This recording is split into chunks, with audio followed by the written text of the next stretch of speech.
Sejak orang Eropa menginjakan kaki di Amerika Utara, tanah pertanian telah kehilangan 0,07 hektar setiap tahunnya. Kehilangan ini terjadi cukup cepat, sehingga hanya dalam waktu 30 tahun, Amerika Serikat mungkin hanya memiliki 5% lahan yang tersisa.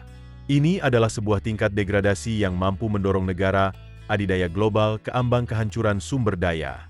Sementara ilmu pengetahuan modern terus berjuang untuk menemukan solusi, jawabannya secara tak terduga muncul dari sebuah ide yang pernah dianggap paling gila dalam sejarah konservasi, mengembalikan bison ke lahan yang sekarat.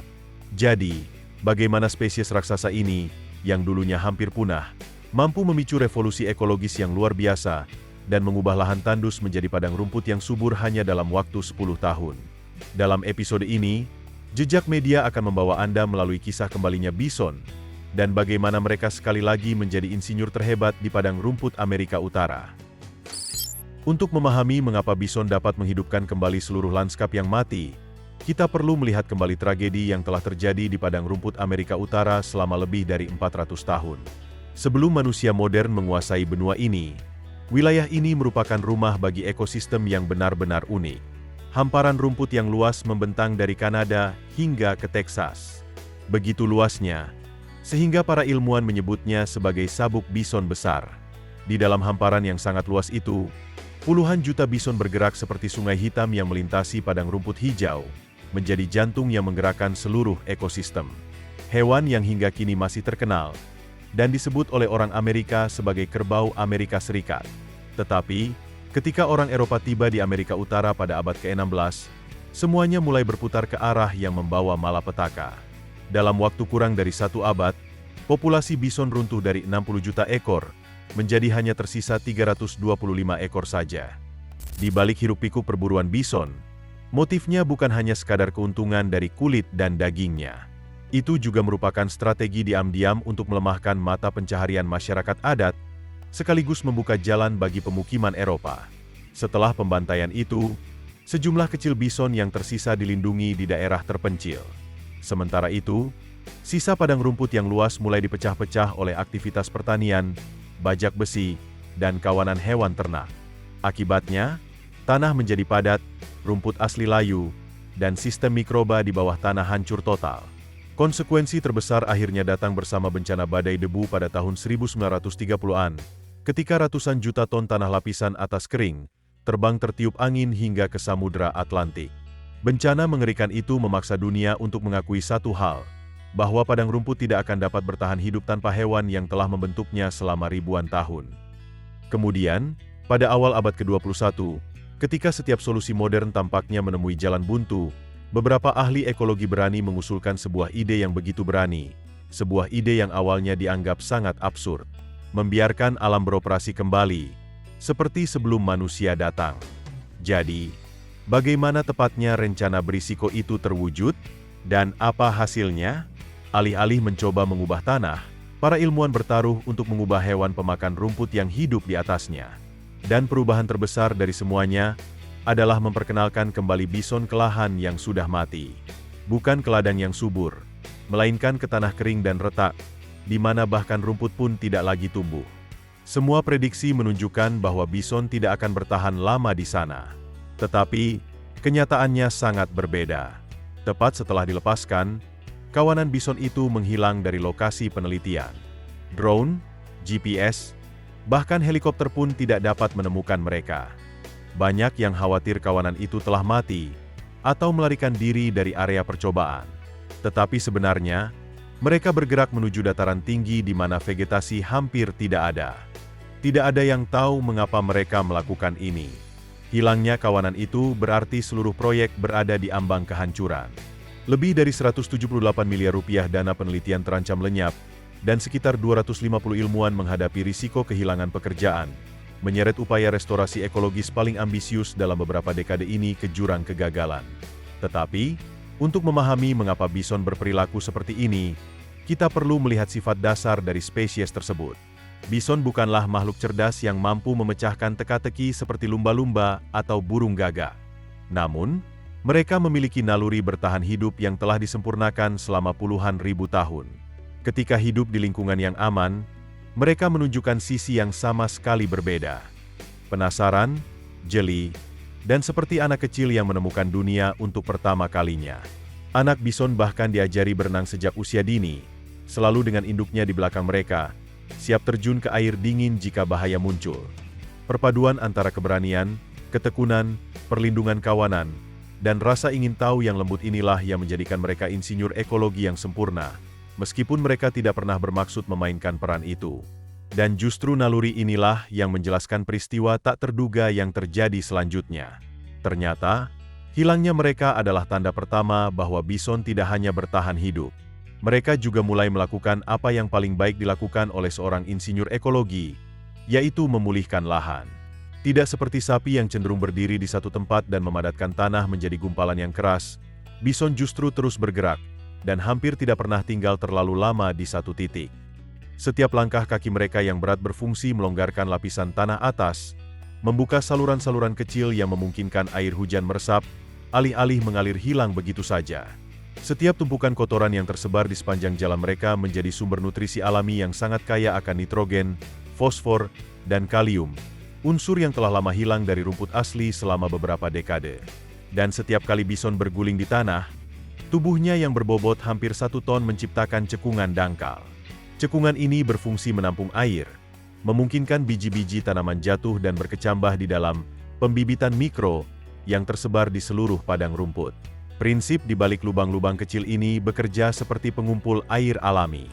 Alih-alih membiarkan hujan mengikis lapisan tanah atas, lubang-lubang ini menahan kelembapan, membiarkannya meresap perlahan, dan bertahan lebih lama di dalam tanah. Saat berguling, bison juga menyingkirkan vegetasi mati yang sudah lama, sekaligus memperlihatkan area tanah kosong yang sangat dibutuhkan oleh biji-biji baru untuk berkecambah. Jadi, dari mana biji-biji itu berasal?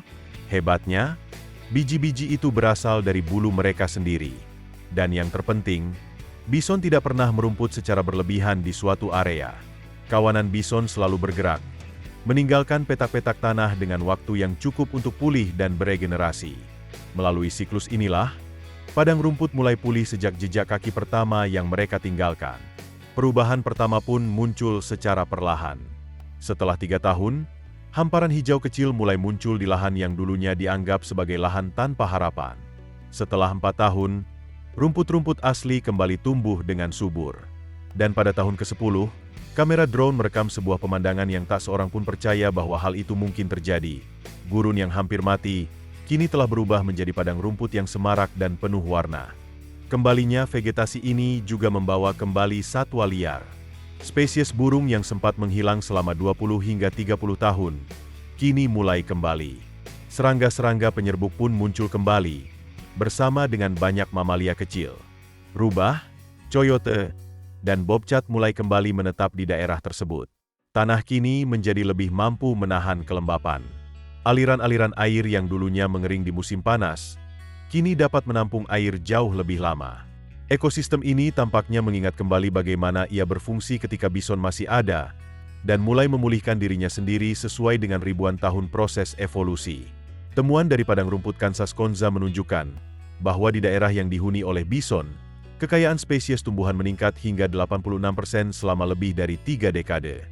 Sementara itu, daerah yang hanya digembalakan oleh sapi hanya meningkat sekitar 30%, dan tempat-tempat tanpa hewan pemakan rumput justru memiliki keanekaragaman hayati yang paling rendah.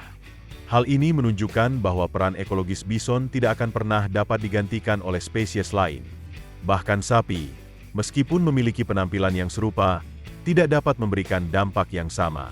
Hal itu karena sapi cenderung berdiri di satu tempat terlalu lama, sehingga memadatkan tanah, merusak strukturnya, dan menyebabkan erosi yang parah. Kini, wilayah tempat bison diperkenalkan kembali sudah semakin meluas. Cagar alam padang rumput tinggi di Oklahoma, yang dulunya merupakan peternakan sapi, kini telah menjadi padang rumput tinggi hasil pemulihan yang terbesar di dunia. Kawanannya pun telah bertambah, dari yang awalnya hanya 300 ekor bison, menjadi hampir 2.000 ekor. Di Montana, proyek padang rumput Amerika bertujuan untuk menciptakan koridor satwa liar seluas lebih dari 3,2 juta hektar, dengan menampung sekitar 10.000 ekor bison. Di Meksiko, tempat di mana bison benar-benar telah menghilang sejak abad ke-19, kawanan yang diperkenalkan kembali dari 23 individu pada tahun 2009, kini telah bertambah menjadi lebih dari 200 ekor, membantu menghidupkan kembali seluruh padang rumput Janos. Even di banyak wilayah lain seperti Illinois, zona-zona industri yang terbengkalai kini telah diubah menjadi padang rumput yang asri berkat kembalinya bison. Namun pada kenyataannya, tidak setiap tempat bisa begitu saja melepaskan bison dan hanya menunggu keajaiban datang. Banyak wilayah yang masih membutuhkan api, karena api merupakan komponen penting bagi ekosistem padang rumput selama ribuan tahun. Di Oklahoma misalnya,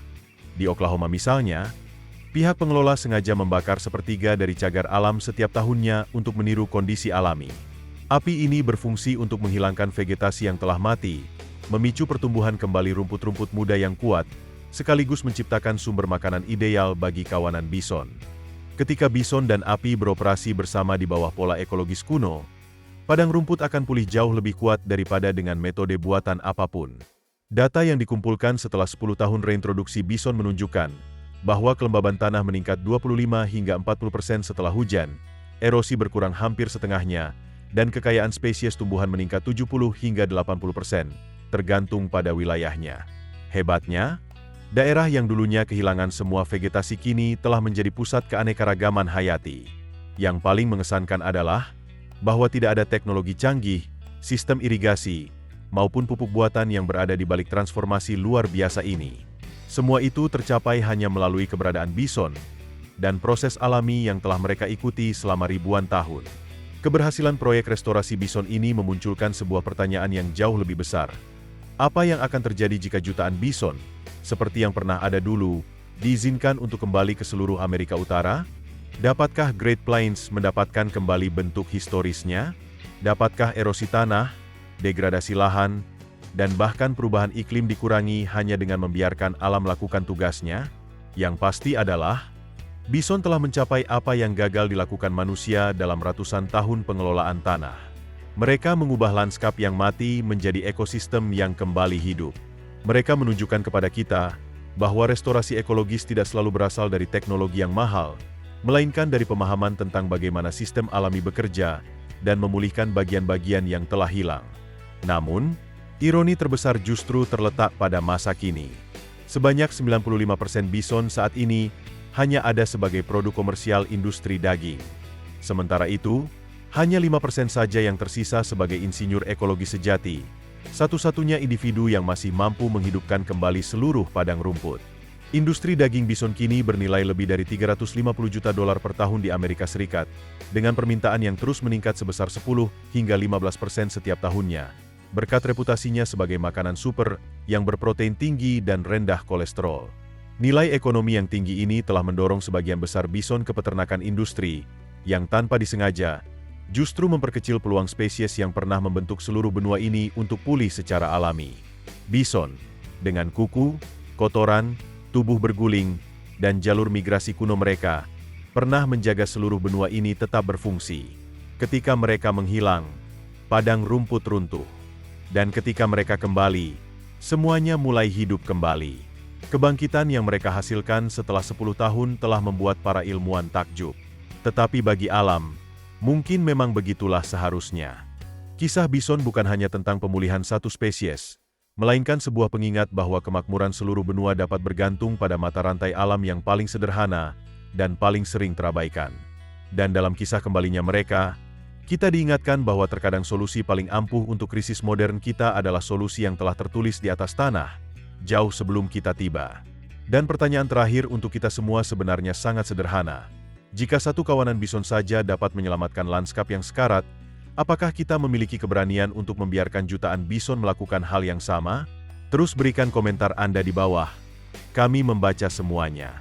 Dan jangan lupa untuk menyukai, membagikan, dan berlangganan channel Jejak Media agar Anda tidak ketinggalan video menarik berikutnya. Sampai jumpa lagi.